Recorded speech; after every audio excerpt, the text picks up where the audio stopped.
गत 2 दिन है कलाहांडी जिले में लगी रही लगाण वर्षा फल बढ़ुची विभिन्न नदीर जलस्तर विशेषकर जिलार प्रमुख नदी हाथी उदंती तेल और बंशधारा जलस्तर वृद्धि होबार लगी। एही नदीर जलस्तर धीरे धीरे वृद्धि होबार लगी।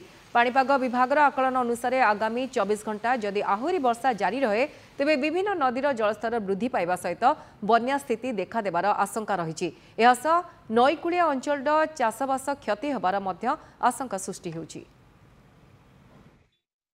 जदि एंता वर्षा खावा दिने 2 दिन जदि वर्षा लगी रहा बेले आमर तो नदी हाथी नदी तेल नदी आउ इंद्रावती इमने बढ़ते चली पानी जाक सब आर बढ़ा ये प्रकार जदि आउ अधिका जदि पानी जदि बढ़ला बेले हमको बहुत किसी असुविधा भोगवाक पड़वा।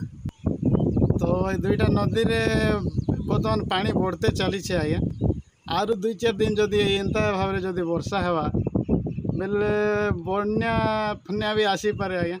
नदकुलिया अंचल के टिके असुविधा है तार जदि पानी टिके अधिका बढ़ी जावा बेले क्या जे न तरा तरा बेसी लोग चाष फास करूछन आ जमी बाड़ी टिके बेसी अच्छे आज्ञा सीधा असुविधा हबार को जाऊँ बढ़ी गला वो तो तेल नदी देखुन आप हाथ नदी देखुन बोले बुझुन मैंने बढ़ी गले यार बहुत लोग क्षति हो।